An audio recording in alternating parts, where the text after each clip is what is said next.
Some new faces in Washington in this crowd, some old faces in new positions as well.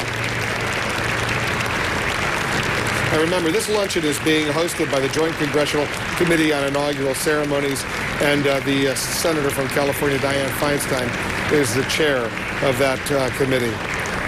Robert Byrd, the Senator from West Virginia, is there, and everybody is just thrilled that Senator Ted Kennedy and his wife are there as well. All right, let's hear what Barack Obama, he's supposed to speak right at the beginning, not extensively, just a few words.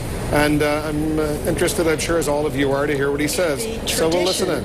Of holding this inaugural luncheon began in 1953, actually, when President Eisenhower, Vice President Nixon, and 50 guests dined on cream chicken, baked ham, and potato puffs. Our menu, we think, is a bit more exciting. And believe it or not, the recipe page has been the most visited part of the inaugural website. So we are very honored today to be hosted in Statuary Hall, which served as the House chamber when Abraham Lincoln was a member of Congress. As president, he participated in the public inauguration ceremonies at the Capitol, even during the darkest days of the Civil War. As we approach the bicentennial of his birth, we honor his determination that those who have sacrificed for our country shall not have died in vain, and that this nation, under God, shall have a new birth of freedom. President Lincoln is also the inspiration for the painting we have chosen today. And this is the view of Yosemite Valley, of course, which happens to be in California, by Thomas Hill, strange, a 19th century painter that I very much love. It's on loan from the New York Historical Society, so it kind of binds New York and California.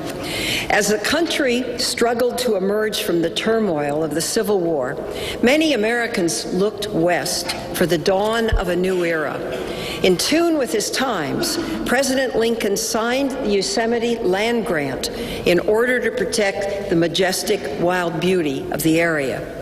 Thomas Hill painted the grandeur and the beauty of the American West that captured America's essence, our land of opportunity, optimism, and freedom. It is now my privilege to ask Dr. Barry Black, the chaplain. All right, they're about to kick us out of the Statuary Hall of the U.S. and the U.S. Congress, where this luncheon is going to be private for the 200 guests. I want to stay up on Capitol Hill, though. We have a very special guest right now, former Secretary of State, the former chairman of the Joint Chiefs of Staff, General Colin Powell, is joining us. General Powell, I know you came in and endorsed Barack Obama. How excited are you by what our country has gone through on this day? I'm enormously excited, Wolf, and I think the whole country is excited. This is such a momentous occasion for all of us. A new generation taking over, a new president coming in, a solid team coming in with him, and he happens to be African American. You can't ignore that fact, particularly the day after the holiday that celebrated the life of Dr. Martin Luther King. So all of us were deeply touched at the speech that he gave, at the very act of him taking the oath of office, and looking where I was up on the stand, looking down the length of the mall at 1 million or 2 million people. It was a deeply moving experience, and I think the whole country is going to be touched by it. And now the difficult work begins tomorrow, and we now need to come together as a nation and help our new president. Did you ever think, General Powell, that you would be alive to witness this day? I didn't know if I would not. I knew the day would come eventually. I watched over the last 50 years, the 50 years of my adult life, as my country went from Jim Crow and discrimination and segregation, and I couldn't get a hamburger in a hamburger joint in the South. And slowly but surely, things changed, things improved. America looked at itself with Dr. Martin Luther King holding the mirror up for us to look at ourselves, and we said, this is not who we should be or what we should be. This is not the inspiration to the world that we present ourselves as. And so slowly but surely we changed, and then in recent years more rapidly, to the point where a man of enormous skill, enormous capability was elected president of the United States, and not just because he is black, but it's a sign of our society and our democratic system that he is black and he made it. A lot of people said white folks would go into the booth, but they wouldn't pull the lever for him, no matter what they said outside. Well, they did. And he ran a brilliant campaign, an organized campaign, and it was a very successful campaign. And Wolf, let me just say how touched I am the way in which he has reached out to the other side, if I may call it that. The very act of having a dinner in honor of John McCain last night, and for John McCain, acceptance of that invitation showed that President Obama intends to reach out to all Americans, cross all racial, ethnic, social, and economic lines, and bring this country together in a unifying effort. Secretary Powell, he did deliver a strong message to friend and foe alike in his inaugural address. I wonder what you thought about that. I think it was a very powerful statement, and I think it was a proper statement. We do have foes out there, and they should be on notice that America will deal with them. We will fight for our interests, and we'll fight for the interests of our friends. But I think he also made it clear that his preference is to find peaceful ways to talk to people and to work with our friends and allies. But America will defend its interests, and I think it was most appropriate for him to say that so that there is no mistake on the part of any of our potential foes. Are you going to be there for him if he calls you, General Powell, and he says, you know, Colin, I need your help. I want you to do something. What are you going to say to the Commander-in-Chief? What would you like me to do, Mr. President? And I would consider anything that a president would ask me to do. I've tried in the course of my career, when consulted by a president or a senior official in government, to give my advice, and if I can, to provide my assistance. He's been saluting a Commander-in-Chief almost his entire life. He'll continue to do so right now. General Powell, thank you so much for spending a few moments with us on this historic day. I know how significant and meaningful it is to you and to our viewers, not only in the United States and around the world. We'll talk down the road. Appreciate it very much, and good luck. Thank you, Wolf. General Colin Powell, the former Secretary of State, the former chairman of the Joint Chiefs of Staff, he in his own right broke many barriers, reaching the level, the areas that he did. We're going to take a quick break. We're going to show you the parade route down Pennsylvania Avenue, what's about to happen, because this day is by no means over. There is a new president of the United States, a new vice president of the United States. They're about to make the journey right after that luncheon on Capitol Hill over to the White House, and they're going to go down Pennsylvania Avenue. People are gathering to watch what's going to be an enormous and excellent parade. Our coverage of the inauguration of Barack Obama will continue after this.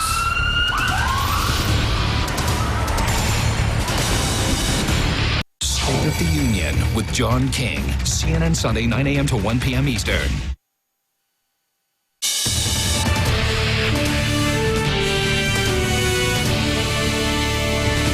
All right, they're behind closed doors on Capitol Hill right now at this luncheon in Statuary Hall. The President of the United States, the Vice President of the United States, and about 200 invited guests, including the top congressional leadership, among others. And then shortly thereafter, Anderson, they're going to walk out the U.S. Capitol, get into that motorcade, and they're going to make that trek down Pennsylvania Avenue, see security, law enforcement getting ready, the drive from Capitol Hill to the White House for this really traditional, enormous parade, and there are going to be floats and marching bands coming in from all over the country. The parade is supposed to start at around 3:35 Eastern time. The crowds are still sort of sparse along the parade route, but it is very difficult trying to get around. Don Lemon, CNN's Don Lemon, has been trying to move around out there. You've been seeing how hard it is. What's it like trying to get through? There's a lot of places you simply can't get through. Yeah, you can't get through. It's very difficult. There are people standing around in bars and hotel lobbies watching the speech because they can't get in. Hundreds deep in those checkpoints along 10th, 11th, 12th Streets, and you simply cannot get through. They're obviously checking everyone, but I don't know, Anderson, what the crowd estimates are, but I think it's going to be a lot higher because there are people still waiting 3-4 hours to get into the venue. It's actually very frustrating. I was stuck in a crowd for about 20 or so minutes, and just there's really no information. So everyone is kind of asking each other, but no one really knows where to go or what to do. And if they see somebody walking with purpose, they tend to follow that person. And in addition to that, since there's no information in a group that's now stuck between borders, you know, that when they sort of crowd him in, you know, people are going two different directions. Some people said, no, I'm going to the mall. And other people said, oh, I'm waiting for the parade. And I thought, neither of you are going to get where you need to go. Well, and now you have directions shifting, right? People leaving the Capitol to try and get somewhere else. And if you're on one side of Pennsylvania Avenue, you are stuck there until this is all over. So, and if you're on the side that's not near the mall, you can't get to that side because that's where the checkpoints are. And if you're lucky enough to get on the other side of the mall, then you're stuck there for who knows how long. Elaine Quijano is along the parade route. Let's check in with her. Elaine, what's the scene where you are? Well, Anderson, that's exactly right. If you are on one side of Pennsylvania Avenue, you can just about forget trying to get across. But that has been the case since early this morning. I know, I can tell you from personal experience. But keep in mind, as you look at the broad expanse here down Pennsylvania Avenue, even though the crowd might look thin in some parts, that's not necessarily reflective of the number of people who actually wanted to be here. Because I can tell you, just beyond camera range, beyond the security checkpoints here, I am seeing a sea of people on some of the side streets that go off of Pennsylvania Avenue here. So just because you're not seeing massive crowds lining the route here does not mean they have not come. But one of the people who did come is joining me down here. I noticed you, Carmelita Spain, because you and a group of, I guess now your best friends were dancing earlier, even though you say you were here since 3:30 in the morning trying to get in. Tell me about that. Yes, well, we wanted to make sure that we were able to get in and to share this happy, blessed event. And so coming at that time, we wanted to make sure we had good seats, of course. But has it been worth it? Because unlike the mall, there are no jumbotrons here. There is literally nothing to see at this point unless we've got the motorcades going by.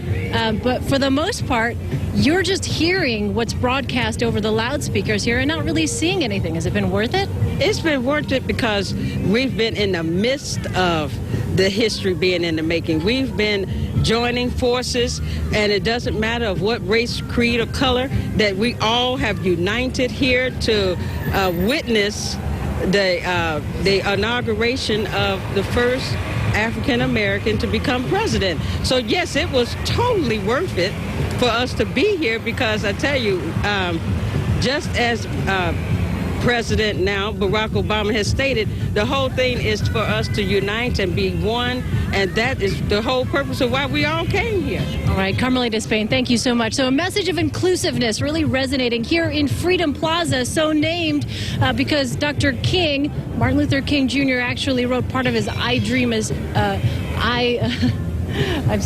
he wrote part of his I Have a Dream speech nearby at the Willard Hotel. Pardon me, it's been a long morning so far, Wolf. But certainly, despite the brain freeze here, a lot of people very enthusiastic and certainly anticipating that moment when they see now President Obama's motorcade coming down Pennsylvania Avenue. Wolf. It's not just brain freeze, it's really lip freeze more than anything when you're standing Although out it's pretty balmy up here in Anderson where we are. Balmy up here when you're standing down there for hours at a time, as I can tell you. And Soledad can attest from last night on the mall.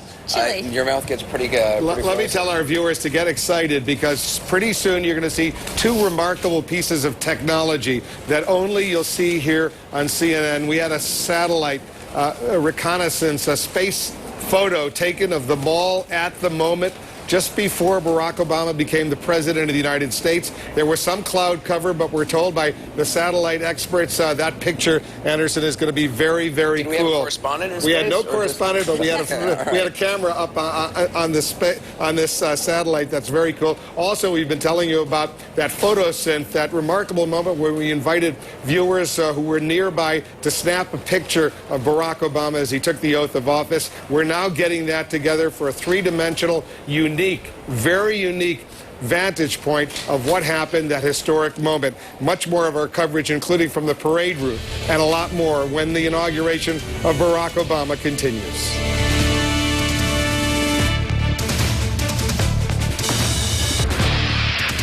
Coverage of the inauguration of Barack Obama is sponsored by Cisco, a primary provider of the network technology for CNN's news coverage, and by Vestas, #1 in modern energy.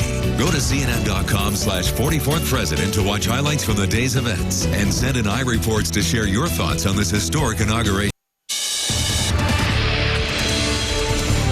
Former President George W. Bush is now aboard Special Air Mission 28,000. It looks like Air Force One and usually is Air Force One, but it's only called Air Force One once a sitting president of the United States is aboard. He is no longer the sitting president of the United States. As a result, it's called Special Air Mission 28,000. A few minutes ago, he left the hangar there after a little private ceremony thanking the crew of Air Force One. He and Laura Bush and their daughter, you can see them going up the stairs right there. They're going to be heading off to Midland, Texas, with continuing service over to Waco and spend some time over in Crawford, Texas at the presidential ranch. As you probably know, they've also recently purchased a home in Dallas, Texas, in a nice area there, and that's where they're going to be setting up shop in Dallas and Crawford. As she gets ready to write a book, and he has suggested, Anderson, he'll be writing a book as well, at least some point down the road. We have a lot more to cover of the inauguration of Barack Obama, and our coverage is only getting started right now. The formal parade is about to begin from Capitol Hill over to the White House. The President of the United States and the First Lady, Michelle Obama, they're wrapping up their luncheon in Statuary Hall. We're going to be seeing and hearing from them fairly soon, so stay with us. This historic day here in the United States. Our coverage continues right after this.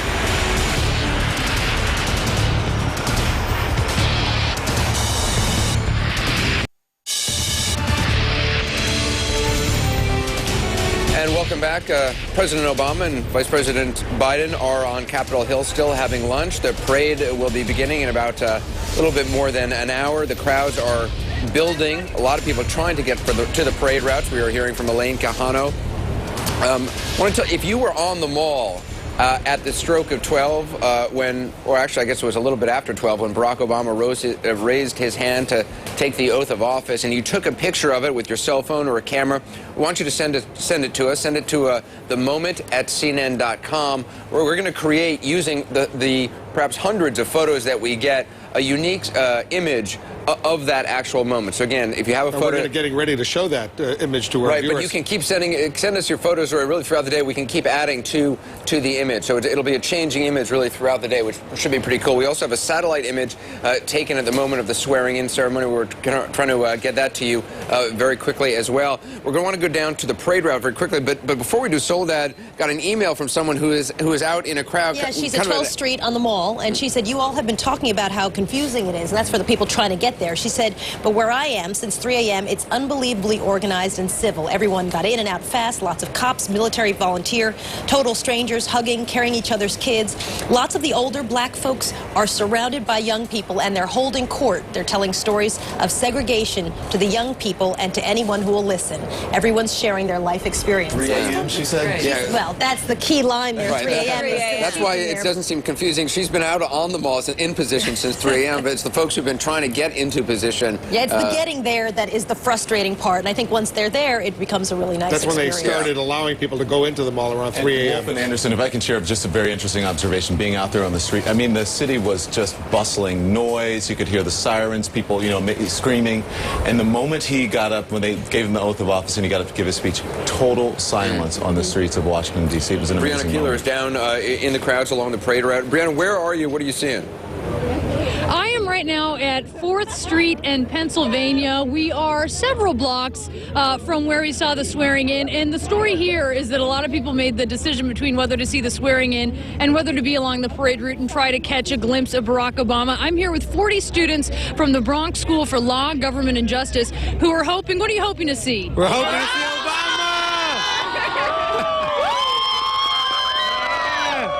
Should say that their school held a mock election, and Obama won by a landslide, so we certainly have a lot of fans here. But Justine, let's start with you. You tell me, what does it mean for you to be here today? I'm very excited. This is the first African-American president. This is a historical event. I'm very happy to take part in this event and share it with my fellow classmates. I'm very excited. Yeah. And Oscar, tell me what it took for you guys to get down here. It took us, we want to thank the Yankees, and we want to thank a law firm, that Case Shoulders, that helped us get here. We've got Brianna, I just want to tell our viewers we're watching President Bush, his last flight out of Andrews Air Force Base. That flight taking him and his family back to Texas, where they will be living. Colonel Mark Tillman flying that plane. He's been the chief pilot of Air Force One throughout the Bush administration. Earlier, he was the number 2 during the Clinton administration. Actually started flying Air Force One during the first President Bush during his administration back in 1992. But he's retiring today, so he's flying. Colonel Tillman Anderson. Oh, really? This is his last flight back to Texas right now. Once they land there and they fly back, he'll switch in the co-pilot seat, and the new pilot will take over, Barack Obama's new pilot. He's going to be the chief Air Force One pilot for the next so Barack many Obama years. gets a new pilot and a new vehicle, a new plane, a new car. Gets a new car, gets a new pilot, and they've just spent the last week or so fixing up Air Force One, cleaning it up, sprucing it up a little President Bush's car was a 2004 model, I believe. This is now a 2009. He's the President of the United States, you know. He gets a new car. What's and wrong? American Congress, don't forget. That's right. Well, there's a lot of other, yes, there's a lot of probably more important things in the vehicle he gets. Let's give General Motors and Cadillac a plug. It's a Cadillac, U.S.-made limousine. They need all the plugs they can get, I think. Breonna Keeler is still down with the crowd. Breonna, I'm sorry to interrupt you. We just want to bring that to our viewers. But clearly a lot of excitement with the folks you're talking to. Yeah, a lot of excitement with these students from the Bronx School for Law, Government, and Justice. Deshauna, what does it mean for you to be here? I don't know. I'm just really happy, and I don't know. and what's your name? Brianna. Well, so am I. Well, Brianna, tell me. Yeah, Brianna, you tell me what was the coolest part for you so far? Singing. Yeah. We were singing in the street. We were so happy. And we got interviewed by. So tell me about. Is it sort of a feeling of community? Yes, joyfulness. And Oscar, tell me again, because we were interrupted before. Yeah. But what have you've obviously been studying in your school about this election. So talk to me about sort of seeing the end of the whole process here. This election has impacted in every shape and form in the classroom. Teachers have placed it in their lesson plans. Teachers have made sure that everyone in our school is educated. It's our justice part of it, and it's our government part of our school. We're the Bronx School for Law, Government, and Justice, and that's who we represent here today. And what is your big hope that you would like to see President Obama achieve? What matters to you? What is a big concern for you as a young person? To me, I really feel that an immigration reform would be the best hope, that the first thing on Obama's agenda. You know, he promised the American people that an immigration reform would be #1, and that's what I hope for. That's what I'm here for today. And Justine, what would you like to see accomplished?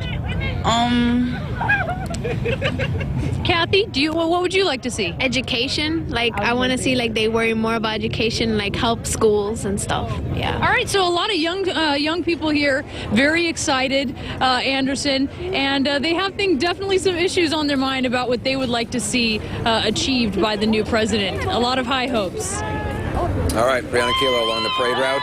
Still about an hour and 10 or 15 minutes away from the actual start of the inaugural parade. Some 13,000 people are going to be taking part in that parade. It's expected some 350,000 people lining the parade route. We, of course, are going to bring you that throughout the day. Our coverage continues well into tonight. We were just joined by Alex Castellanos. It's the first time we've had a chance to talk with him, part of the best political team on television. Alex, as you watched history transpire over the last several hours, your thoughts? Well, tremendous moment for the country. If you read Obama's first book, I think Dreams from My Father, you saw a little bit of that today. A lot of different Barack Obamas. There's the Harvard elite in the Chicago streets, the heartland values, and just a panoply of this tremendous breadth of the country. And today in the speech he said that our patchwork heritage was our strength, not our weakness. And, we saw a lot of that. He talked about a new country, this where we all come together, but he also talked about that our success was built on old values. So I think today we didn't see any hard choices. We didn't see any one idea that this is what the Obama administration was going to be about. Instead, we saw an effort to, I think, bring everyone together. And, of course, that's what this day should be about. I think we still have Paul Begala down there. Paul, it's all fancy rhetoric right now and a lot of talk about bipartisanship. How long does that actually last for? Actually, I was going to do a take and look at my watch, but honestly, actually longer for this president than I think for any president since Ronald Reagan. You know, both, John King mentioned this earlier, both Bill Clinton and George Bush came in with perhaps a little rockier political terrain underfoot. This man has a very strong mandate, and he has built on that. 52.6% of the vote on election day, 10 weeks later, 82% support from the American people. That's not just a poll, that's political capital and political credibility, and he seems, I think, to be very prepared. He's going to move very quickly. If you talk to members of his team, which I do from time to time, this is not just going to be a week of celebration. In fact, Alex and I were talking before, you could sort of, maybe I'm projecting, but you could read in his eyes, Barack Obama sat down at that lunch in Statuary Hall. He wanted to get to work. I think he wished he was one of the staffers jumping in the vans to go down to the White House and get to work. John King, I think you're also still there. Economically, we're in a situation we haven't seen before.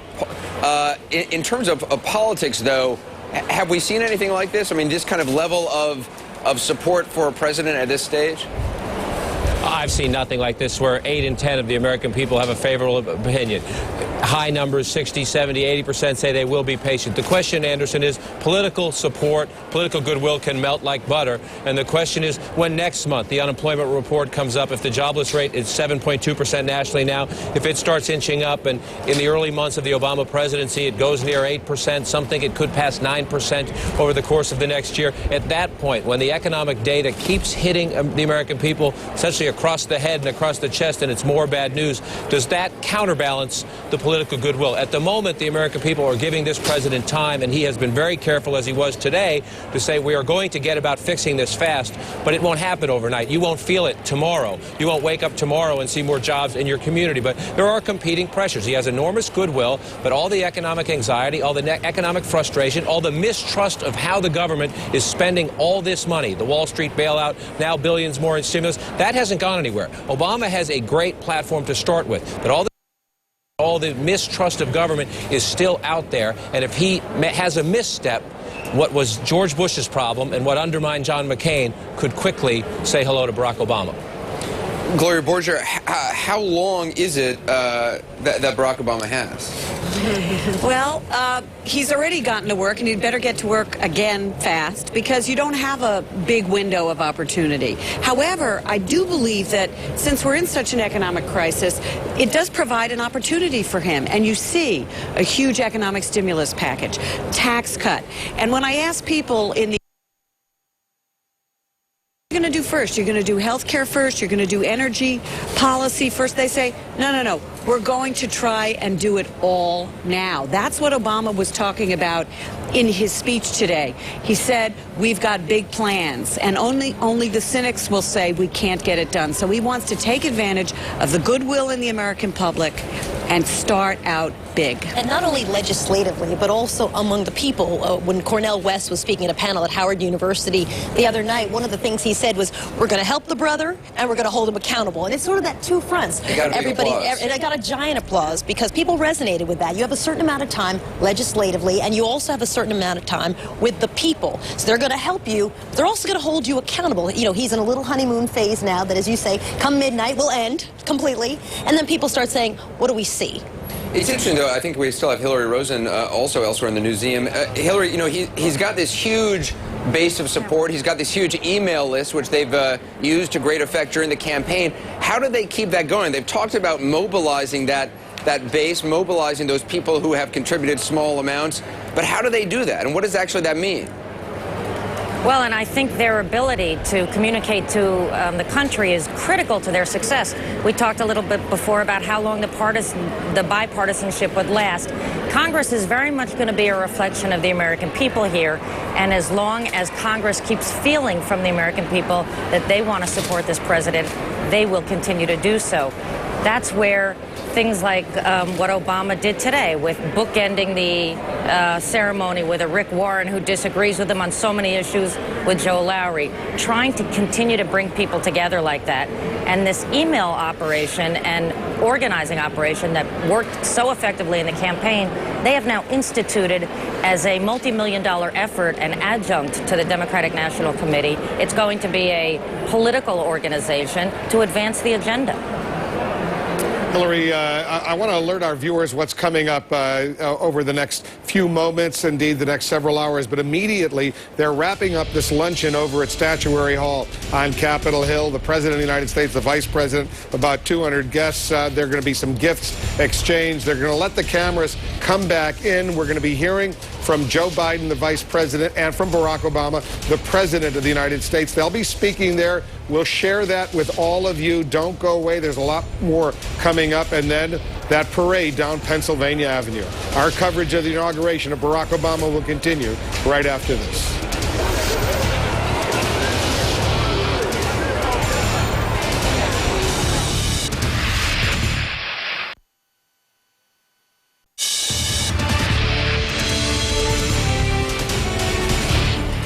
Welcome back to our coverage. This is Pennsylvania Avenue here in Washington, D.C. This is where the parade will take place. That's going to take place shortly, but they've got some business that they're still wrapping up on Capitol Hill. The President, the Vice President, and the First Lady, Jill Biden, and about 200 guests. They're wrapping up a luncheon that's been sponsored by the Congressional Inauguration Committee. Senator Dianne Feinstein, the chair of that. They told the cameras that they had to go out during the private luncheon, but they're about to let those cameras back in, and there's going to be some exchanges of toasts, some presentation of flags. We should be hearing from President Obama and Vice President Biden shortly, briefly, but they'll be responding to some bring toasts. Those remarks to you if, in fact, they do speak. There's sometimes some difference between what's on the schedule, but we're told they are scheduled. They're running about a half an hour behind schedule. They're running late. Maybe they'll try to cut down some people's remarks, but clearly there are a lot of people along the parade route. Some estimates as high as 350,000 people will be finally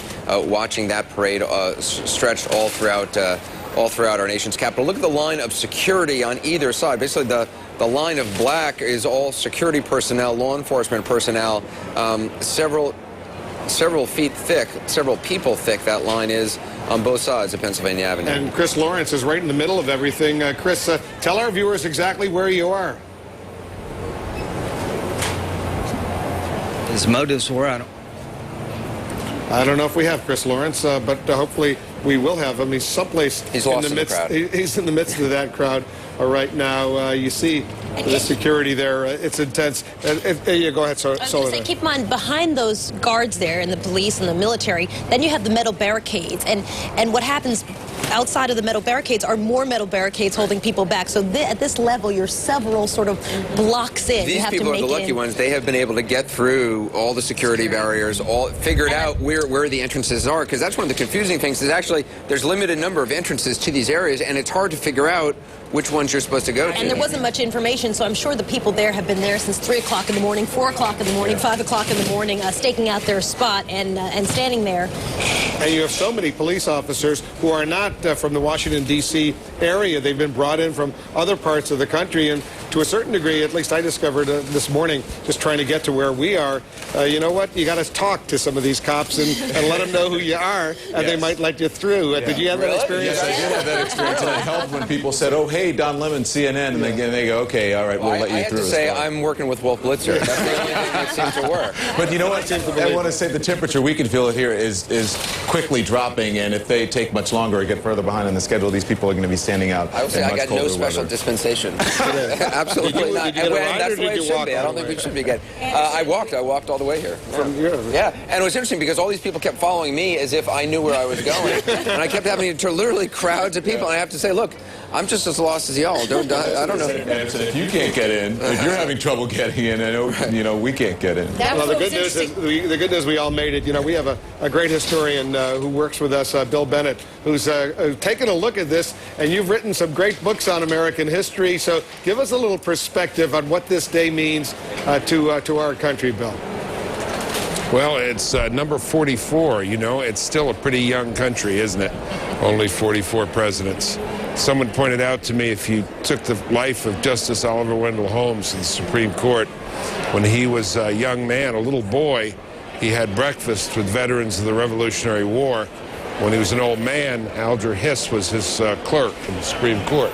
That's a whole history of a country in that brief period of time, and what has been accomplished. Can I say something briefly about tomorrow? Not to get away from the celebratory mood, but yes, Barack Obama will be tested. will be tested. We'll test his sinew. It just won't be Republicans either, I think. Paul Begala and I were talking. I won't put words in his mouth, but I think he's going to get some challenges from the chieftains on the Hill, the people who run these committees. These are strong people, and politically they may not align on all these issues. The other point I'd make is there's been a lot of talk about sharp departures and repudiation of the past and so on. There's been a lot of talk on that. I am very interested to see at the level of policy, not announcing that Guantanamo's closing, not announcing that we're looking into the withdrawal of troops from Iraq, but when will all the troops really be gone? When will the 250 prisoners be out of Guantanamo? Again, he's in a great grace period, and he can do a number of things right away to send a signal. But a signal is not substance. So I actually predict that in the next 6 months, I'm going to find myself defending him from time to my radio audience and to others. It's going to be he's a very interesting and complicated character. I want to hear from Paul Begala, too, but a quick historical footnote, Bill Bennett, before I let you go. In his speech, he said this, Barack Obama, in his inaugural address. He said 44 Americans have now taken the presidential oath. He is the 44th president of the United States, but I've been getting email from people who are nitpicking, saying really only 43 Americans have taken the presidential oath of office. They point out that Grover Cleveland did it twice. He was the 22nd and 24th president of the United States. Are these guys right when they say there might have been a technical little error in Barack Obama's words? Bill said he was a smaller error, though, than the Grover Cleveland. Yes. All right. I'll accept that diplomatic response. All right, Paul, what do you think about what we just heard from Bill? Oh, I do think Bill's right. Democrats, I think some of them feel like executive power was too aggressively asserted by President Bush. It hasn't been asserted at all yet by President Obama, but he'll meet some institutional pressures back and forth. But he draws on such a well of support from Democrats, Republicans, that he, I think, will be able to assert that leadership. And this is the historical note I was thinking of as he spoke. When Martin Luther King gave his speech in the March on Washington, John F. Kennedy was in the White House. During the rally in the march, he was having a meeting, actually, about Vietnam. But he stepped out of the meeting to watch King's speech on television.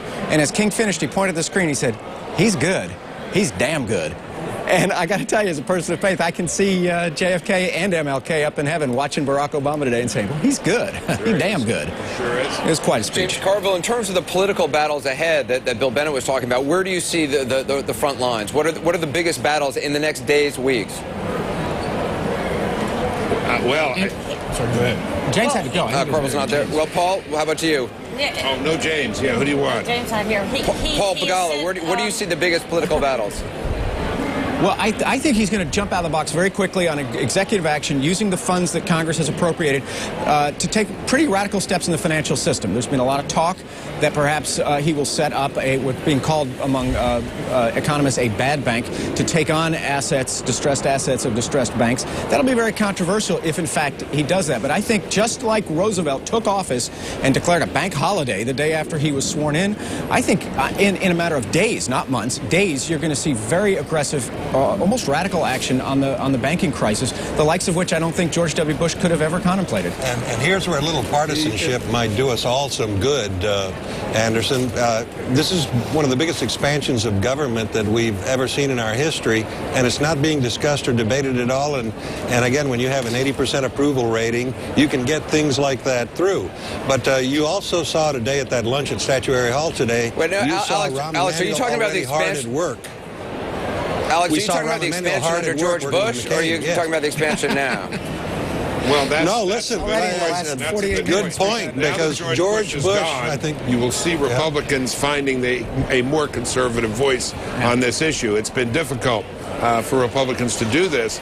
When George Bush championed this multi-billion-dollar bailout, they'll find their voice a little clearer. You'll see a much clearer demarcation. And note again, if Obama goes ahead with this version of a new bank or a second big bailout, it will be a kind of continuation of the dreaded Bush policy. It's going to be very hard, though, for Republicans to jump too quickly on criticizing Barack Obama for trying to save either the financial system or, more importantly, the home mortgages of millions of Americans that are struggling from bad savings and loan practices, bad mortgage practices. So I think he's going to be given some leeway. The interesting part is when there are recalcitrant members, will the Obama team be willing to take them on directly? Will they use this grassroots organization to start to lobby specific senators, particularly maybe Democratic senators, directly and use some of that political capital that they've stored up, or whether those are going to be more inside fights? And I think that those challenges are things that they haven't quite worked out yet. Remember, the stimulus President right now Obama put it at the end of his inaugural address. Hold on, guys, for a minute. We just want to move on, but I want to remind our viewers at the end of his inaugural address, President Obama spoke of this winter of our hardship. I think he's underscoring how painful this period is right now, and it's probably going to get worse in the immediate period ahead, economically speaking, of course. Tom Foreman is joining us right now. Tom, the White House website, right exactly at noon Eastern, when Barack Obama became president of the United States, what happened? It changed, Wolf, and it changed big. Here it is. Hillary was asking a minute ago whether or not he will use that grassroots organization. I think this is a very clear signal that not only will he, but he is strengthening that organization. Look at this new website. It's got messages about revitalizing the economy, about public service. It has his entire agenda on it. It looks a lot like his campaign website. And remember, one of the primary reasons he won is because he used the internet so much better than anyone else to mobilize millions and millions and millions of people. Now he's paying them back. He's got his new biography up here as President of the United States, and I will tell you, having looked at a lot of White House websites, this is the slickest one by far. It's got on here video from the train ride just the other day. You can recreate these moments. And probably most important in all of this, I think one of the things that people really have to pay attention is if you look at the basic message that they're sending from the White House here. If you scroll down, take a look at this one. Changes come to the whitehouse.gov, and they're doing here precisely what they did during the campaign. They're making a direct call to people to say, sign up for our emails just like you did in the campaign from the White House. We will keep you connected to our policies, and there's no question what this means. This will be a quick and easy way for Barack Obama to stoke the fires under that boiler of public support when he needs to push congressmen, to push Senate, to keep this thing on track by keeping those millions of people out there who've been supporting him all along still on board, paying attention to his presidency like they did his campaign. Wolf? Yeah, amazing how quickly they do that and how sophisticated, Anderson, that new technology that Barack Obama will bring to the White House. Now, he did use it very successfully to get elected president, and now he's going to use it to govern, no doubt, as well. All right, we're only a few minutes away, maybe 10 minutes away from sharing with you something we've been promising for the last several days, what we call this photosynth moment, the moment when he was sworn in and became the president of the United States. We had people taking pictures from literally hundreds and thousands. It sounds like something from Star Wars, a synth. Yeah, it's only something that David Borman could come up with. I still don't quite understand how it's going to work. Washington Bureau Chief.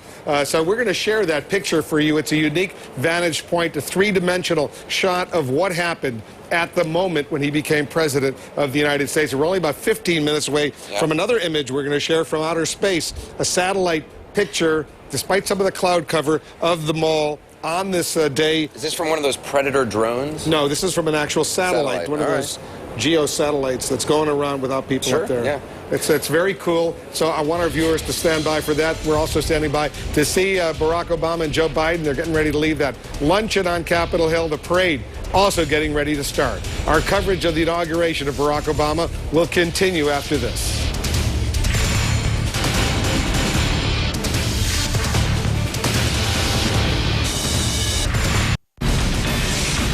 CNN, the most trusted name in news.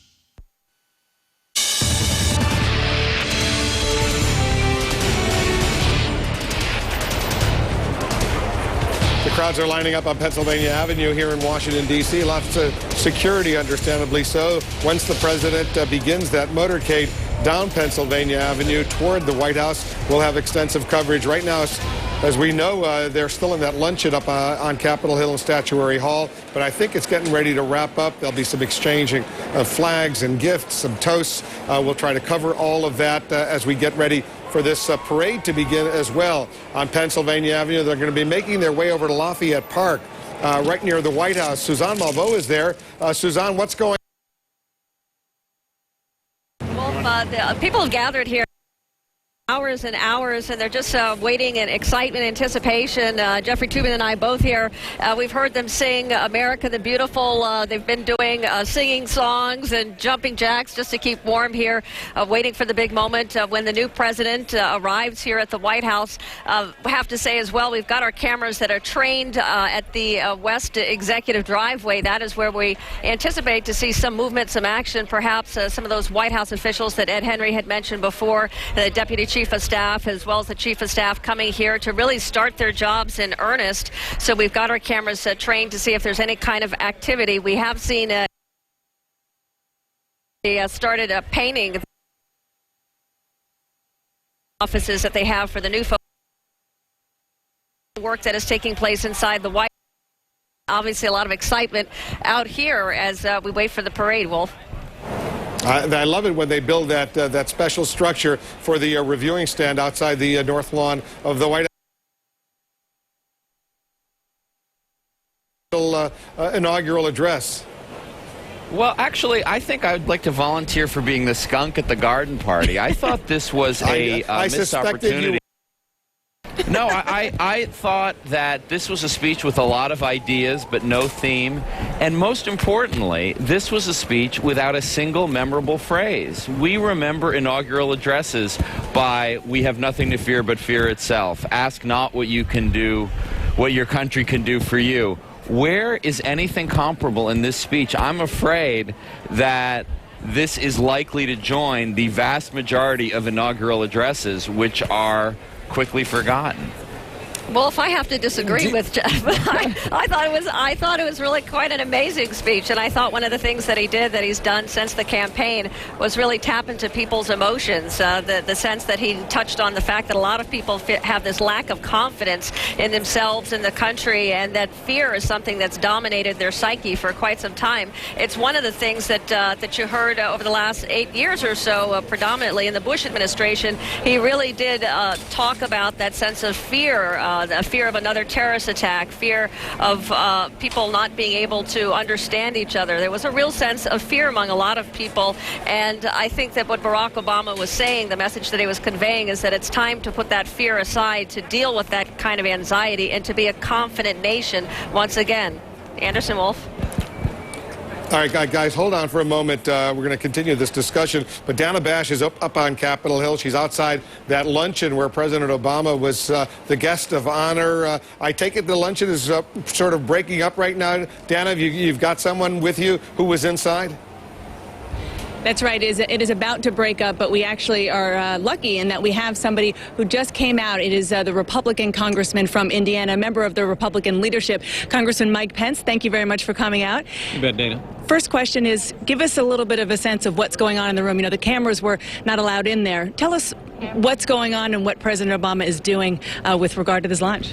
Well, for Washington, D.C., it's a very intimate gathering. The tables are circular tables. The mixture is very bipartisan at each and every table, and I think there's a genuine spirit of you know, the historic and civic importance of this moment, and the president has been, as we say, working the tables.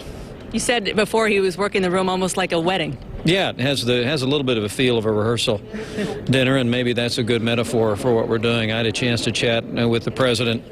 And we immediately began to talk about some issues. You know, House Republicans are bringing forward a series of proposals for stimulus that we hope are given a fair hearing and markups this week and next. And the president indicated to me his interest in talking about those things and dealing with budget issues, trying to do that in a bipartisan way. And we take him at his word. We look forward to that dialogue.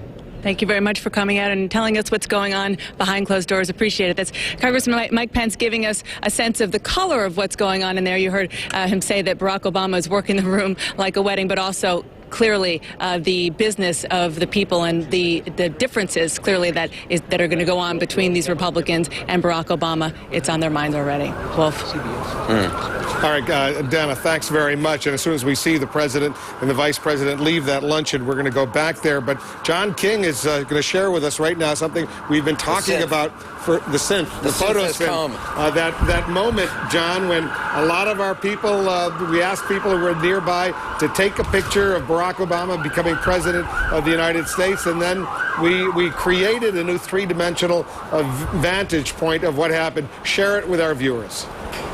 I sure will, Wolf, and we asked our viewers to help us by sending those photos, and you can keep sending them if you're listening and you have photos of the moment, Barack Obama taking the oath, no matter where you were, keep sending them to the moment at CNN.com. We have thousands already, and Wolf, I want to come in here now and take a peek. Here it is, just afternoon, Barack Obama, his hand raised, taking the oath of office as the 44th President of the United States. You might say, wow, somebody up close got a nice snapshot there. That'd be nice for the catalog, the album at home, but it's much more than that. Let's tap a couple times and come on out. There it is, that picture up close. Let's pull out a little bit. These are more pictures. Thousands of them have come in. This synth is built on roughly 140. And what we do is we get more and more. Let's drop out now. You see the presidential seal. You see the crowds, the VIPs up here. Let's keep coming out. You see the seal here. We can come around more. The more these photos come in, this collage is built, and you can see what it looks like from here. I'm going to reach across, excuse my hand. We'll take a perspective of what it looked like from the side over here. We can come back around and see again this way. Come around multi-dimensional, come more over this way. You see the west front of the Capitol here. Let's come back over to where the president was taking the oath of office. You see him here. We're going to come all the way back now. Because our viewers helped us out, you see even people taking pictures on their cell phones down here. Keep sending them in because we can take you back some more. We can take you back more still. Look at the depth of the crowd here, still on the Capitol grounds. And how did we do this? Well, let's show you what it looks like. You have all of these pictures, about 140. You see all different perspectives, a little further away here, off to the right, off to the left. If you look down here, who's watching this event? There's Oprah Winfrey right down here, other VIPs in the crowd as well. And as this goes on and on and on, you can bring out these pictures, and you bring out the picture and you build the synth from there. All of these photographs, thousands coming in so far. You can start with one. This photograph sent in of the flag flying over the Capitol, but because of this technology, we can make it so much more. We just bring them all together. The synth program links them up by points of common reference, takes a photo taken from way back here, links it to the photo taken way on in, and you bring it all out and look at the multi-dimensional nature of this. You want to get a little closer? Just touch. And there you go, Barack Obama becoming the 44th President of the United States. Wolf, they're coming in by the thousands, as they do over the next few hours, even over the next few days. We will modify this image, make it the clarity much, much better. We'll build some new ones. If we get a lot of photos from this angle, we'll build a special one from here. Same on this side. So if you have them, not just of this, if you have them from anywhere around, but of this scene right here, send it to the moment at CNN.com, and we'll make it better as the hours and days go on, Wolf. Yeah, it's going to be amazing, Anderson. I love that. Gloria Borger actually took a photo from our position and sent it in. So we'll see if that shows up in the synth. It's cool. I was skeptical, but I must say it's actually very cool. And you know what else is going to be cool? That satellite image, that satellite picture of the whole mall area that we're about to release as well. We ordered a picture. But it'd be nice to get some from space. people who are all the way back, even by the Washington Monument, by the Lincoln Memorial, and really get a sense of the depth of the crowd. And as we build this is something you'll be able to watch along. By the way, if you want to go to see that photo synth, go to CNN.com/themoment. One word, the moment. You can see it yourself. But if you want to send us your photo, you got to go to the moment. Send it to the moment at CNN.com. There we go. Stand by, guys. I want to go back to Dana. She's outside that luncheon in the rotunda on Capitol Hill. What's going on, Dana? What's going on, Wolf, unfortunately, is that we have reports now that a senator has collapsed inside the luncheon that's going on behind me in Statuary Hall. We have, honestly, mixed reports as to who it was. One of our colleagues is reporting that it was actually Senator Robert Byrd, the oldest and longest-serving senator, that he was the one who collapsed. And I was told by another Democratic senator who came out and talked to me that it was somebody else. So there are mixed reports on who it was. but we can tell you that paramedics were called at 2:35, so not that long ago, less than 10 minutes ago, and we are waiting to find out more information, but that's what we know. So certainly this is horrible news no matter what, who it was, and certainly changing the tone here dramatically as Barack Obama is having the celebratory lunch with members of Congress in the Statuary Hall behind me. Wolf. We did see Senator Robert Byrd seated while Barack Obama came around, and he gave a special greeting to the senator who remained seated while other people were standing around the table. Longtime senator from West Virginia. We know he's you know, an elderly man, and we know he hasn't been in great health, but just recently got reelected from people of West Virginia, and we're sorry to hear it. Dana, stay on top of the story and update us when we get more information. We, of course, wish Senator Byrd only the best. We hope he's doing fine. If it's in fact it is Senator Byrd. Dana, you getting more? I just want to tell our viewers the other senator that we were told, in fact, again, a Democratic senator just came out of the lunch to tell me that somebody had collapsed, and this senator told me that it was actually Senator Ted Kennedy of Massachusetts. Senator Ted Kennedy, who, of course, has been suffering from brain cancer, who had surgery 9 months ago when he was diagnosed, but has been doing much better. He has been here on Capitol Hill day in and day out working. But again, this Democratic senator just came out of the lunch and told me that he believes the person who collapsed was Ted Kennedy. And if that is true, it is a bit ironic because his son, Patrick Kennedy, was just here moments ago. And I said to him, how's your dad doing? And he said, he's doing great. We're so happy. He's really doing great. So we're, again, just want to be cautious that we have two reports in terms of which senator it was that, who collapsed. But we do know that somebody did collapse, and we are getting more information, and we are waiting for the paramedics to make their way here, Wolf. It's important to point out these are early reports, and we cannot confirm either of these reports, but this is a live picture. The lunch does seem to be with Yeah, it looks like Dianne Feinstein is beginning to speak. Nancy Pelosi, excuse me, beginning to speak. With malice toward none, with charity for all, as our pledge to the flag insists, with liberty and justice for all.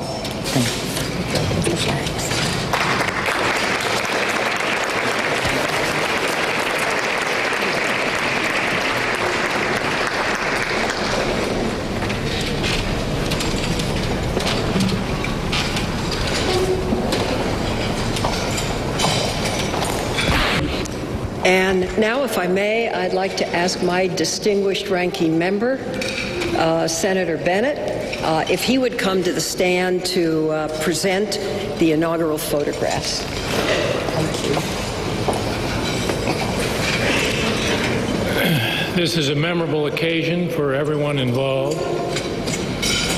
As the father of 6, 4 of whom are girls, I have learned that the most memorable occasion, the wedding, is never solidified until the photographs have been taken. And so it is my great honor to present to the President and the Vice President the official photograph that proves that it really happened. Thank you.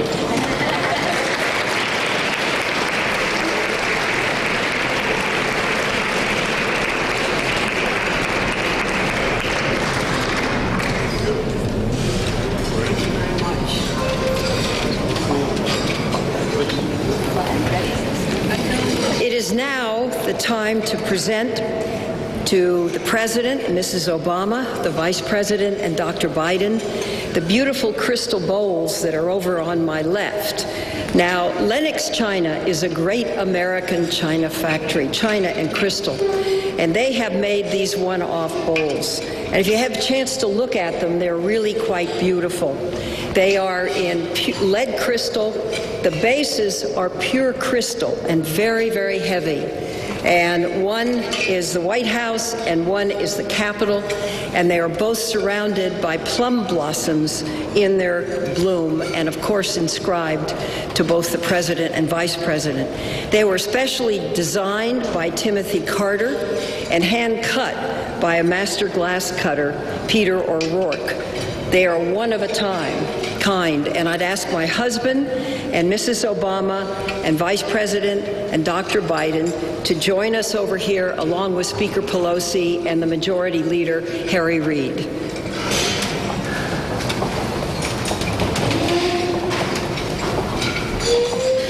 Am I supposed to go over?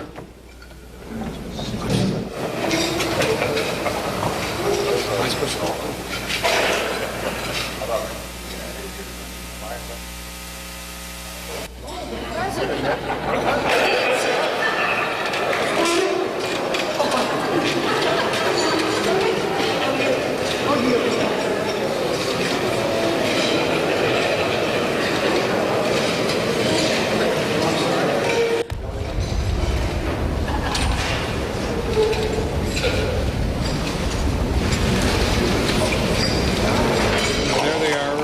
President and Vice President, they've been exchanging, getting gifts. These are the Lennox inaugural gifts that were presented to the President and Mrs. Obama, the Vice President, and Dr. Jill Biden. The chair of this event, Dianne Feinstein, the senator from California. You can see her to the far left of your screen. Next on the agenda, I believe the Vice President will be speaking, followed by a toast that Senator Feinstein will deliver to President Obama. We expect brief remarks from him as well. So let's listen in and see what happens and now, next. If I may, I would like to ask my friend, the Senate Majority Leader Harry Reid, to come to the podium. And would you bring your glass, please, as we offer a toast to our new President and our new Vice President. Mr. Leader, if you would go ahead.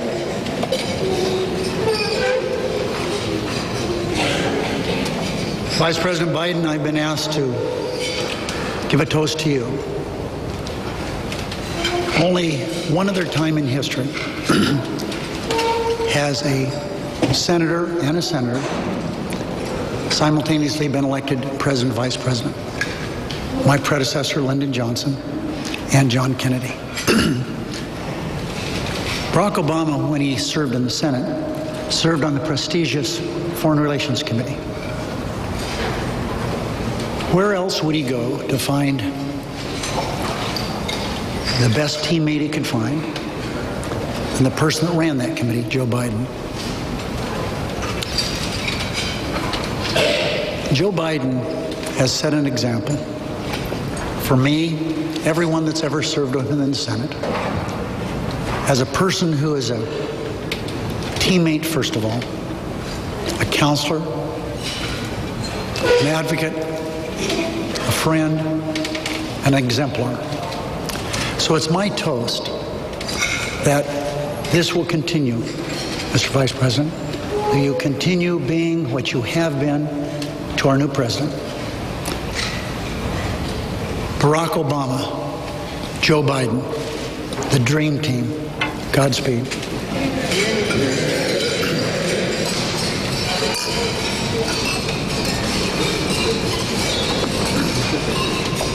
And now I would like to propose a toast to the new President of the United States. Mr. President, Mrs. Obama, so much rests on your shoulders. Our hopes, our dreams, the future of this country. We have watched you. We see the equanimity. We see the dedication. We see the balance. And I think the sense of all of us in this room is that this nation is in good hands. May those hands remain stable and steady. May those hands always be well. May you and your family be blessed with the love of the American people. And may we in government be your partner in the future of this great country. We salute you, Mr. President.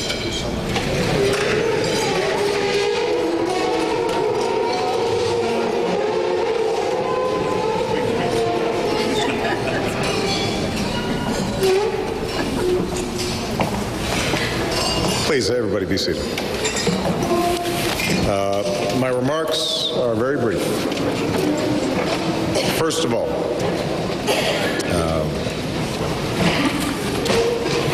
I know that while I was out of the room, concern was expressed about Teddy.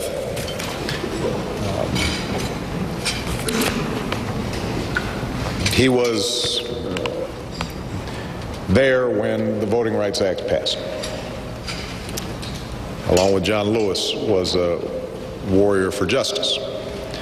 And so I would be lying to you if I did not say that right now, a part of me is with him. And I think that's true for all of us. This is a joyous time, but it's also a sobering time. And my prayers are with him and his family and Vicki. I want to thank Diane, Bob, and the entire committee for hosting just an extraordinary inauguration.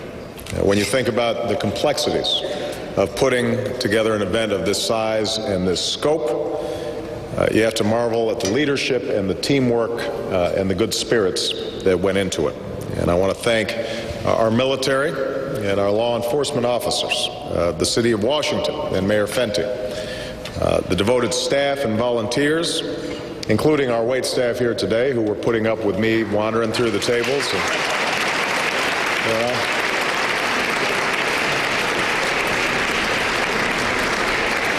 It's always hazardous duty serving in a room full of politicians. But I thank all of you for just an incredible event. This has been a historic inauguration that's been noted before. You see it not so much in this room, although this is a gathering of some of my best friends and my family and people with extraordinary records of leadership in this country, including our past presidents, President Carter and Clinton, as well as Vice President Quayle. Did I miss anybody? And Vice President Gore, right in front of me.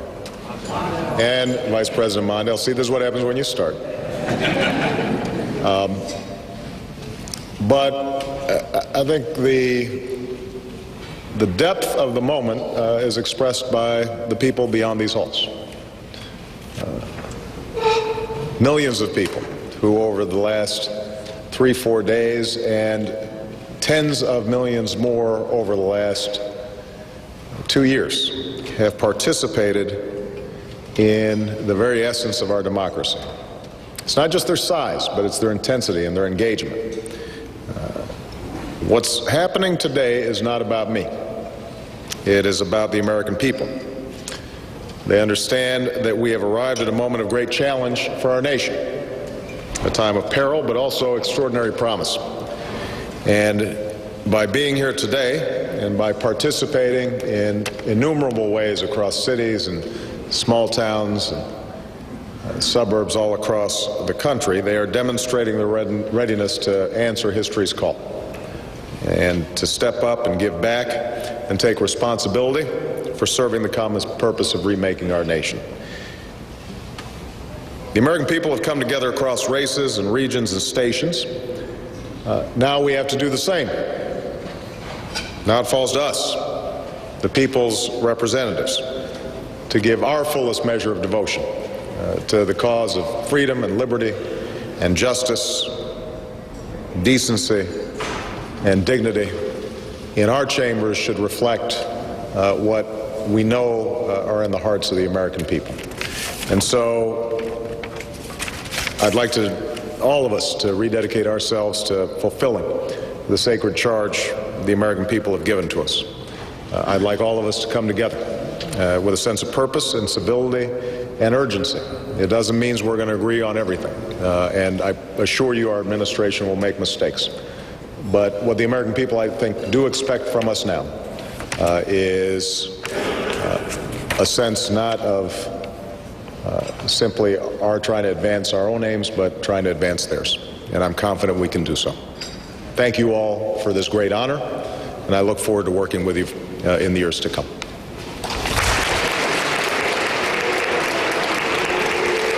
All right, the remarks from President Obama, but the beginning is sad words about Teddy Kennedy collapsing. Dana Bash is outside Statuary Hall in the Rotunda. What are we learning about Senator Kennedy?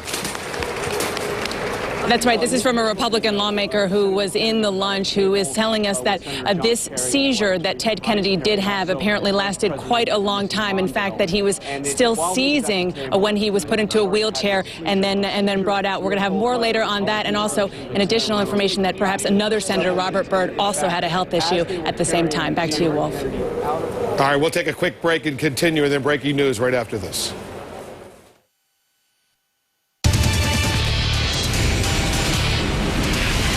All right, we're following breaking news, significant news. 2 United States senators, Anderson, apparently have taken seriously ill. Senator Ted Kennedy, only moments ago, was seen being removed from that luncheon on Capitol Hill in a stretcher.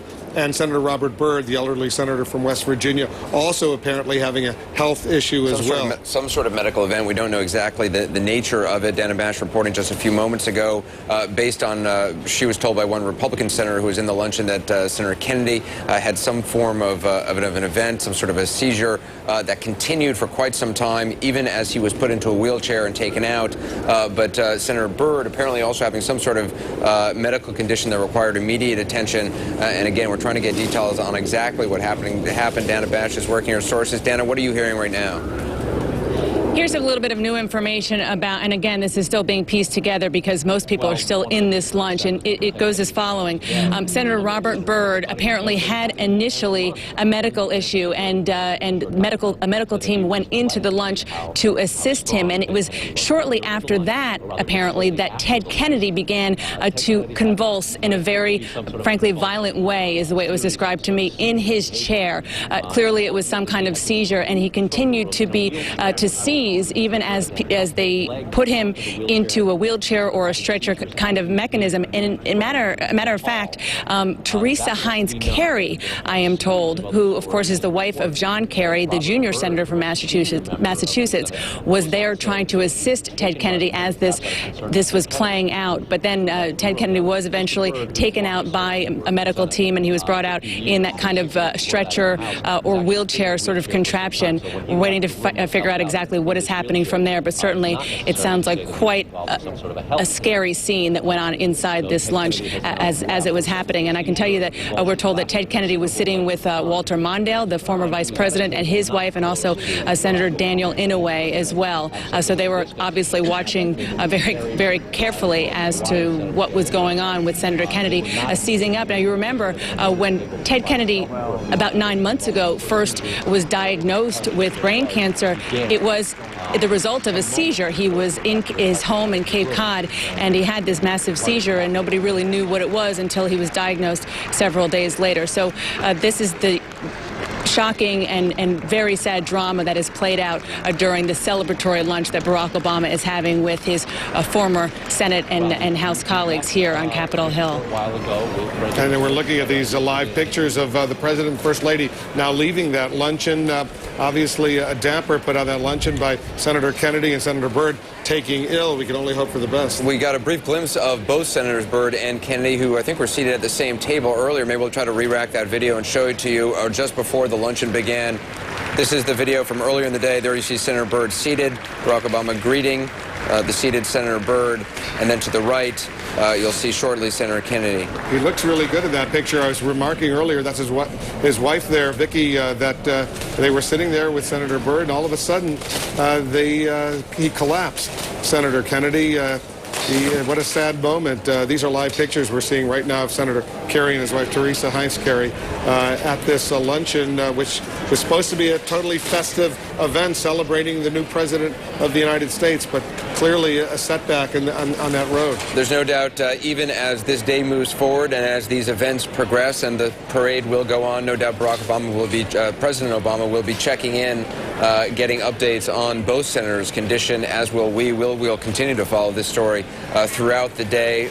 But this is a day which is a big day, a day for the country, a day the world is watching, and it is a day which will continue. These events will continue on as scheduled, as is the tradition. And there you see some of the guests getting ready to leave. The former Vice President Al Gore and his wife Tipper, and to the right of your screen, Rahm Emanuel, the new White House Chief of Staff, is getting ready for a tough assignment as the Chief of Staff under these difficult circumstances, a horrible economy right now, as we all know, and 2 wars plus a war on terror, constant fear of that.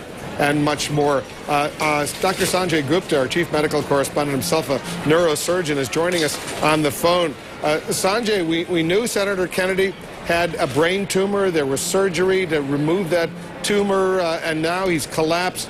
Apparently, at least initial reports suggesting some sort of seizure. He was seen being taken away in a stretcher, presumably to a local D.C. hospital. What does this say to you? You know, when he first had troubles, when the tumor was first diagnosed, he had a seizure, and that was the first alert that there was something going on. When someone has a seizure that has a known brain tumor, you obviously have to think about things such as the tumor coming back, recurring in some way. You also have to think about medication levels. There are medications that are given to keep the seizures at bay. Did he have enough of those medications in his bloodstream? That's going to be checked.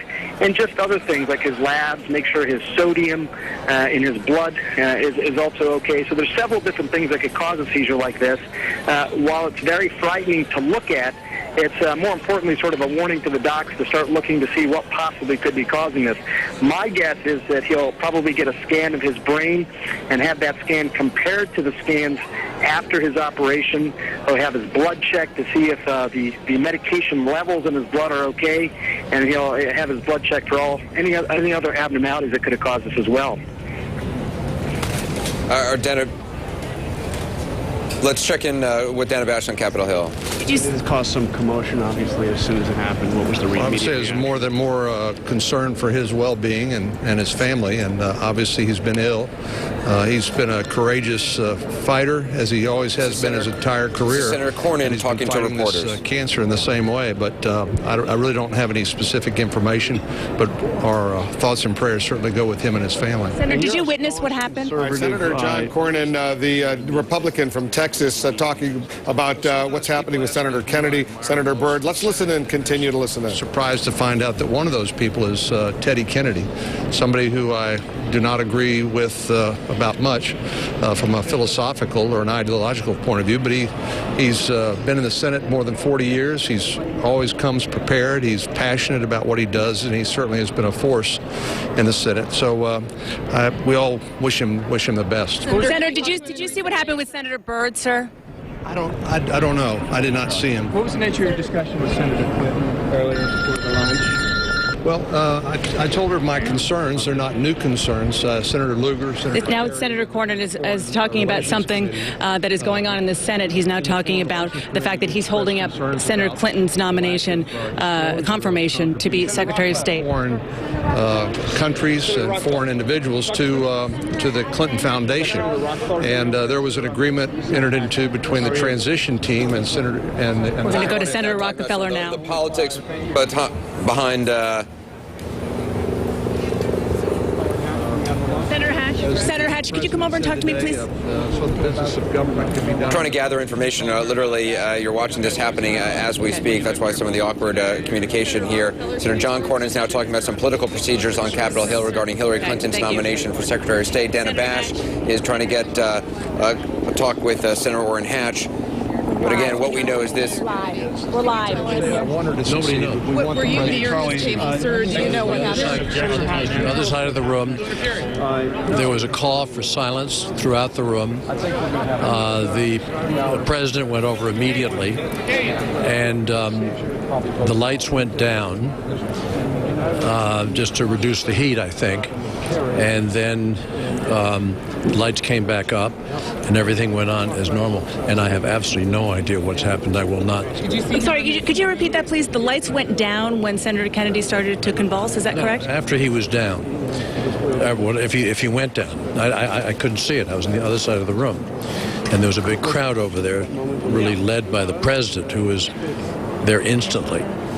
And, I don't know what happened. So President Obama saw what happened, and he went over to aid. He saw it, but he was over there. He knew something was happening, and he went over there immediately to be helpful. What happened when he was removed? I don't know that. He was silent. Yeah, everybody was silent. Then there was a moment of prayerful silence. which would lead you to think it was something serious. On the other hand, it was something Dianne Feinstein decided to do, so I think it was just a sign of respect. And I have no idea. I think probably may have been that he was trying to do too much in one day. I have no idea. Did something happen previous to that with Senator Byrd? My understanding is that he first had to get medical attention, and then this occurred. And I'm also unaware of, because I was close to him on the platform during the inauguration. To Senator Byrd? Yeah, and he was fine, participating.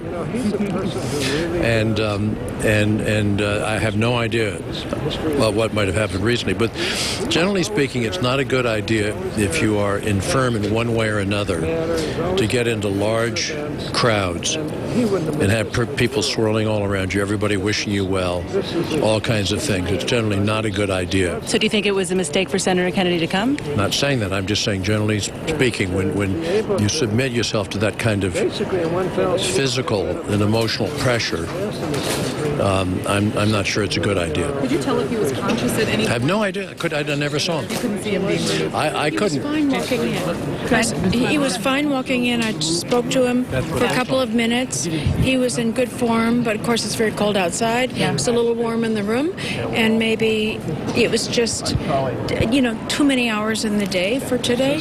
But we don't know. No one knew in the room. No one knew.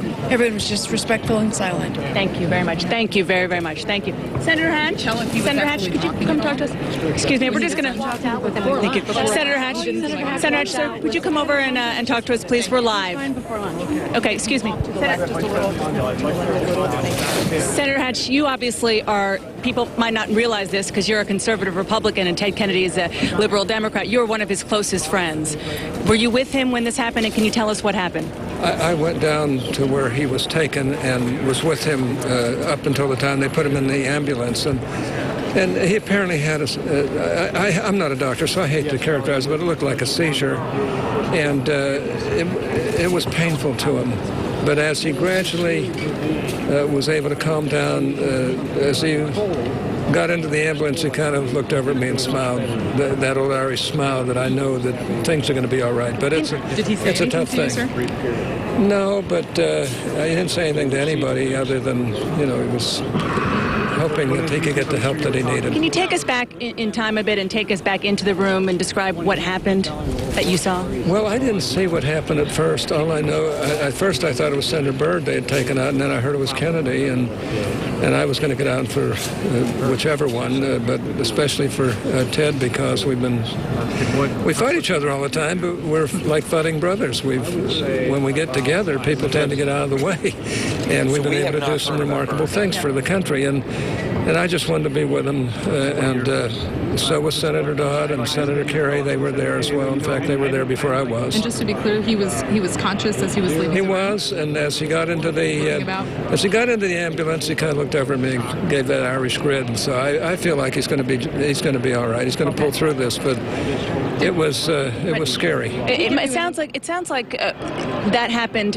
after we were told something happened with Senator Byrd. He had some kind of medical condition. I heard what happened to Senator Byrd, and in fact, I just thought maybe it was just Senator Kennedy. At first, they said it was Senator Byrd, but then they said it's Senator Kennedy, and both Senator Dodd and I were at the same table, so we both got up and you talked to Senator Kennedy earlier today. Nothing appeared. Thank you. And then, Anderson, you are just heard there from Senator Orrin Hatch, a Republican of Utah, talking about the fact that he, again, people might not realize this, because he is a very, very good friend of Ted Kennedy. He walked him, accompanied him to the ambulance, and he said clearly it was scary, clearly he's concerned, but that before Ted Kennedy got into the ambulance, he gave him what he called his old Irish grin. So he says that he feels that he could be okay given that, and clearly he was conscious, but there is still a lot of concern here, Anderson. We should also point out Capitol Police are saying that Senator Robert Byrd is fine. Again, those early reports where that something may have happened with Senator Byrd, clearly that seems to be maybe something that emanated from the room, some confusion. It is Senator Kennedy who has been taken away in ambulance. We saw the ambulance just a short time ago. We showed you that video from earlier in the day. We'll try to get any updates from the hospital on Senator Kennedy's condition. And Sanjay Gupta, our chief medical correspondent, is still with us. Sanjay, you heard Senator Rockefeller suggest, or at least imply, that perhaps coming to to an event like this, it's cold outside here in Washington, a lot of people around, that potentially that could have contributed to a seizure if, in fact, that's what Senator Kennedy suffered through. Medically speaking, and you're a neurosurgeon, is that true? Yeah, I don't think so. I don't know that I would say that for someone being in that sort of situation who has a defined cause of his first seizure, which was a brain tumor, that being in a setting like that would necessarily make it worse. I think what Senator Byrd might be referring to is people who have known epilepsy, sometimes lots of stimulation, changing of lights, things like that can sometimes be inciting factors. Someone who has a brain tumor and has a seizure as a result of that, it's because of that tumor. We're getting the tumor removed, operated as he had done down at Duke, being on medications to control the seizures. That's really the best way to keep those seizures from coming back. If someone has a seizure, as sounds like what happened here in Senator Kennedy's case, you really got to look to those two things and a few other things as the possible inciting causes here. So at the hospital where he's been taken, my guess is he's going to get a CAT scan of his brain, probably in short order. He's going to have his medication levels checked to make sure everything is okay. But that's really, I think, the key. It's tough, I think, as doctors, as neurosurgeons, to tell the patient exactly what they can and cannot do. That they're usually the best judge of that themselves. There's no doubt that if you have a tumor removed in the brain, Sanjay, and then there's another seizure, the immediate suspicion is that perhaps not all of that tumor was removed, or it's metastasized elsewhere. I think you certainly have to think about that, and I think we know that from his initial operation, because his tumor was so close to some very important areas of the brain. All areas of the brain are important, but there are some that are more important than others. This was a tumor located in one of those areas, so it was hard to completely remove. And you're absolutely right, Wolf. I mean, you have to think about the fact that the tumor may have started to grow a little bit, started to push on some areas of the brain where it wasn't pushing before. But again, I would add to that, there are reasons that are maybe not as serious that could cause a seizure as well. He likely is on medications to control seizures. If the medication levels dip down for one reason, maybe he forgot to take one of his pills, or maybe for whatever reason the medication level wasn't as high as it should have been, that's also a very common cause of seizures in someone who's had this type of surgery. And also just normal labs like sodium, for example, within your blood. If that were to drop down for some reason in someone who wasn't controlling their sodium as well, that could also be a cause of seizures. You have to rule out the worst things first, which is why the doctors are likely going to do that CAT scan, as you're alluding to, immediately, and also check his blood to see if there's anything else of concern that pops up.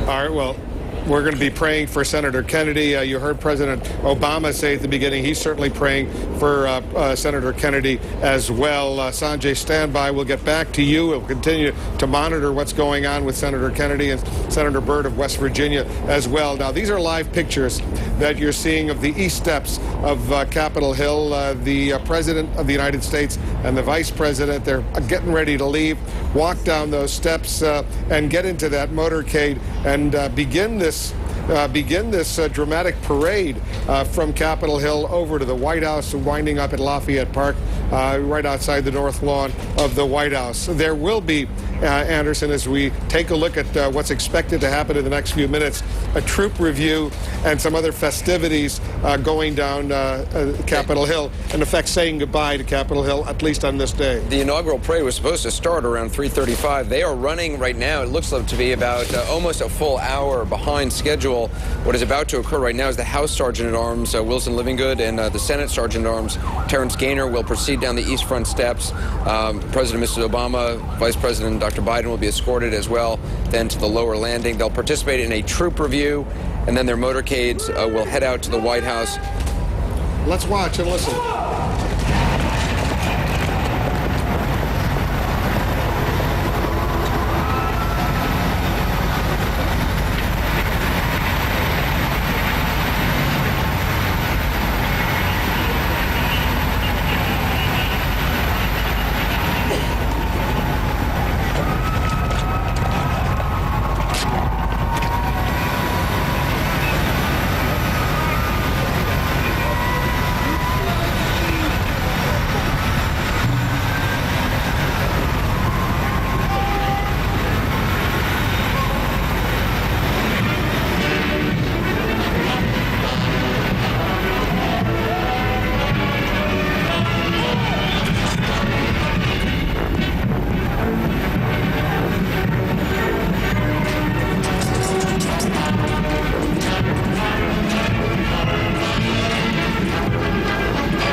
right, here's the presidential limo getting ready to leave the steps, the east front of Capitol Hill, to drive down Pennsylvania Avenue to begin this parade. They're about an hour behind schedule right now, but the first family will make their way over to the White House.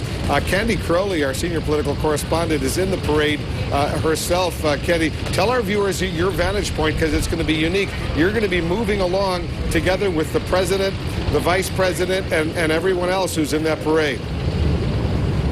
Absolutely. I'm the one on the flatbed truck looking like Nanook of the North, and he'll be the one in the limousine. But we are, in fact, going to be about, I don't know, maybe 200, 300 feet from his limousine. Obviously, we expect that at some point he will get out and walk, as presidents recently, at least, have done. They've got, this is, I don't know if this is the mother of all parades, but it is up there. 10,000 people participating. You'll see horses and high school bands and something from every state, including the lead team on this parade that is after Barack Obama, which is the ROTC band from his high school in Hawaii, as well as the high school band. So a little old home week as he starts this out. He, of course, is at the head of this parade, so he can get in that viewing stand where they have invited a number of people to come and watch as they go by. It is a pretty lengthy parade, I can tell you that, but so much fun for these high school kids that are here, are so excited, knowing, of course, that all inaugurations are special, but this one has a chapter in the history books. And we're going to be showing our viewers your unique vantage point. Anderson, the parade route is 1.7 miles. 13,000 parade participants have come to Washington to be part of this. More than 90 music, cultural, and community groups will join representatives from the armed forces in celebrating this new president of the United States. There has always been some sort of inaugural parade. Ronald Reagan's second inauguration, I think it was, so cold that they actually had to, was that the first or the second that it was so cold they had to cancel the parade? Well, the second inauguration was so cold they canceled the outdoor ceremonies and then canceled the parade too. And all these high school kids were so disappointed. At the bottom of the screen, David, if you take a look, you can see we're going to be keeping track of the route that is going to go from Capitol Hill to the White House, and we're going to keep that little distinctive mark moving along Pennsylvania Avenue, so viewers will know where they are along the 1.7 miles. For Reagan's second inaugural, though, they moved it indoors to stadium. Inauguration indoors, and the Reagan sent word to the high schoolers who had come, who, as Candy said, are so excited about things like this. They said, why don't we see you indoors later? Don't get out there and freeze. And they, after the inauguration ceremonies, they had their luncheon. They went over to the Coliseum and saw the kids, and they played for them over there. So it ended well. I'm just hoping that before it gets dark, they can complete this parade route because that sun's going to be going down fairly soon, and they've got 13,000 participants who have come a long way to celebrate the President of the United States. I love that scene. You see that new limo, that presidential limo, has just been brought into service for this president. You see the Secret Service officers, the Secret Service agents walking alongside. It is a tradition, really, I guess, since Jimmy Carter, that presidents get out and walk at some point. Jimmy Carter walked the whole way. He walked the whole way, holding Rosalind's hand, his wife's hand, along with Chelsea there, their young daughter, and it was a wonderful people's moment. You know, he was a fellow who carried his own bags and was very unpretentious. Dropped hail to the chief. I think he bought like a $170 suit just for the inauguration. I read just a couple weeks before the inauguration. But unfortunately, they said he was the first president to give a fireside chat, and the fire went out. Obviously, given the security situation these days, the president now is taking his vehicle, but it is anticipated he will walk at some point. Candy Crowley, I don't know if you can still hear me, in the parade route, is there a sense of where or how long the president may walk for, if in fact he does walk? We don't have that information simply because, and we are moving now, sorry. reasons that's not something they want to have out there, because obviously it's pretty planned where he gets out and walks. Now, presidents have been known to walk further than the Secret Service has planned, and perhaps to walk in places where the Secret Service didn't know they'd get out of the car. But by and large, presidents tend to listen to the security agents around them, and they have checked out this parade route every which way from Sunday. So it is pre-planned, but obviously they don't tell us. And we aren't moving now. I'm not sure what you all are seeing. Eventually, our camera will get ahead of the president's limousine, and so you'll be getting a great shot of the president's limousine literally sort of head on as we move down Constitution Avenue onto Pennsylvania Avenue and to the White House as President Obama. It'd be interesting to see, Kenny, I don't know if we don't know a lot about the inside of this vehicle, but whether you can actually hear the crowds when you're inside the vehicle, if you can hear what's happening. Often with bulletproof glass, if you're in an armored vehicle, it is very difficult to get a sense of what's happening outside. We know the glass here is many inches thick. The doors are several inches thick as well. Be interested to know at some point. I don't think so, Anderson. I've been in, you have as well been in armored vehicles. Usually you can't even open up the windows and you can't hear virtually anything outside, given how thick the armor plate is. And with a car like this, I wonder if they had some sort of listening device just so, for security reasons, people can hear what's happening outside. Might be right. You know, it's interesting. They actually have really updated security inside, and they've been training the Secret Service specially because it's so complex, the communications devices inside. You see that flatbed over there? You see that van over there? I suspect, Candy, is that you in that van right in front of the presidential limo? No, we're waiting for him to come out. We're already on already on Constitution. So he's just turning now off the Capitol Hill grounds on there. So what you'll see is we're sort of spread across, as you know, Pennsylvania and Constitution are pretty big thoroughfares. We're kind of spread out across. So now he's... they've got the decoy car, obviously, and then he is right behind us. So you should get right now from our camera, if you're seeing it, you see the Secret Service walking beside the car, and that's the one that's holding the president. You can see some motorcycle police officers in the back, but from our vantage point, what is actually leading this entire motorcade is this remarkable phalanx of motorcycles with sidecars, police officers riding. It is 4 rows deep, each in a V formation. It's a rather extraordinary sight. There it is now. It is a motorcade unlike any we have seen. Absolutely, there were so many, and those are as they were sitting here, who was chasing, because there's so many of them at this point. And we, more than an hour after the parade was supposed to cycle simply because it's been so cold. A lot of them lead, and they're at the head of this parade. What a sight, those motorcycles paving the way for the President of the United States to begin this parade, and they'll be followed by a lot of very, very happy participants who've come in from all over the country. Don Lemon was telling us you've been speaking to some of the law enforcement. What were they saying to you? guy who worked on presidential details and said this is by far the largest undertaking when it comes to protecting a president. And wherever he's going to get out and walk, it is planned, as Candy said, planned out very well. It's very well planned out, and to make sure that he is completely protected when he does get out and walk. And a lot of people, when you sit at home and watch this, you sort of, you know, hold your breath as the president gets out because you fear a little bit for his safety. But I think with, you know, the security we have now, at least this president, hopefully everything will be safe. And it really is, the presidency has become a gilded cage. And this is going to be very hard for him to adjust to. The elaborate precautions that are totally appropriate, Secret Service doing the right thing. I don't think there is such a thing as excess in a parade like this. The world looks different, though, when you're looking at it through bulletproof glass. It sure does. It sure does.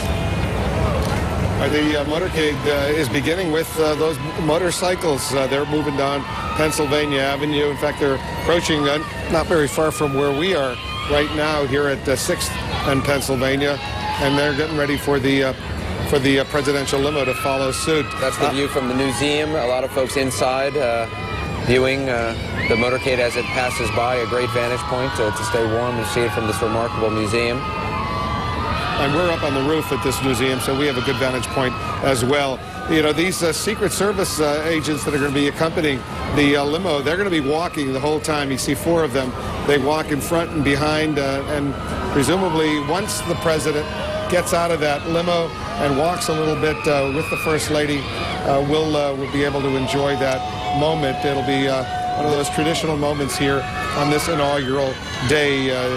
There is quite a day to begin with. It's been an amazing day when you think about everything that has happened, Anderson. And on top of everything else, Senator Ted Kennedy getting ill once again at that luncheon, and we're following that story as well. We'll update our viewers with what we know as soon as we get more information.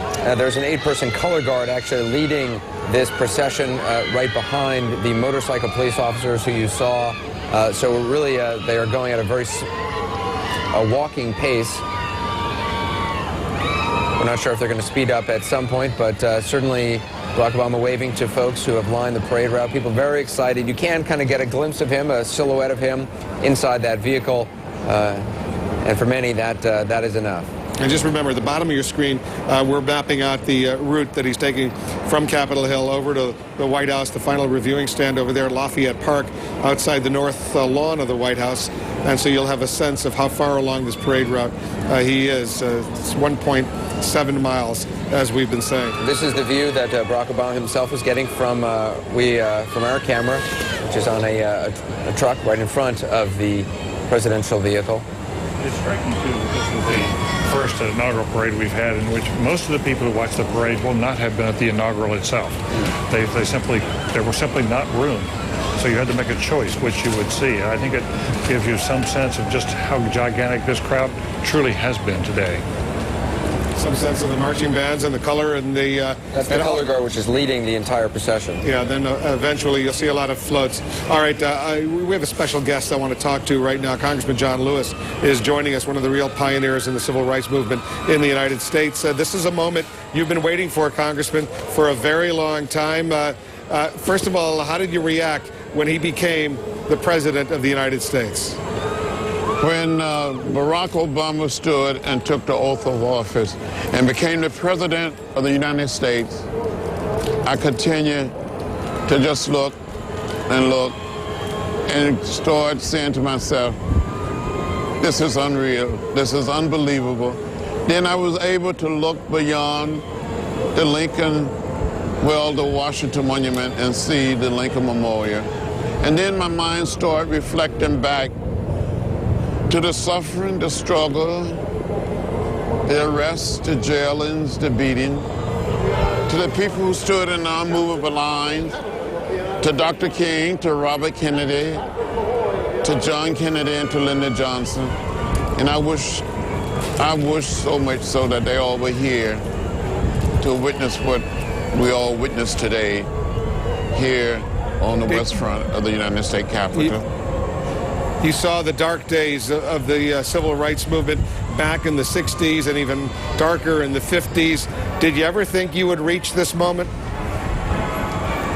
During those dark and difficult and bitter days, I never thought that I would live to see this moment. This is a moment of hope, it's a moment of gratitude, a moment of thanksgiving. It only could happen in America, that we can come so far in such a short time. What did you think of the message we heard from the president in his inaugural address? Well, the president today he spoke honestly, straightforward, and told us that we have some difficult days ahead, that the country is in a tough period. But by pulling together and working together, we can overcome. That was the beginning of the message. And I think it was important for him to speak very candidly with the American people, but to say that we've been able to come through struggle and difficulties before, and we can do it again. Congressman Lewis, this is all happening the day after we honored Dr. Martin Luther King Jr. You worked with him, you knew him, you fought with him. Had he been alive today, what would he think? If Dr. Martin Luther King Jr. had been alive today, he would have said, I told you that one day we will make it to the promised land. As he said the night before he was assassinated, he said, I've been to the mountaintop, I looked over and I seen the promised land, and we will get there as a people. I may not get there with you, but as a people and as a nation, we will get there. Well, we may not be there yet, but I think what happened today with the inauguration of this young man as president, it is a significant down payment on making the dream of Dr. Martin Luther King Jr. become a reality. I know you've waited a long time for this, Congressman Lewis. Thanks so much for sharing some thoughts with us here on CNN. Our viewers in the United States and around the world are grateful.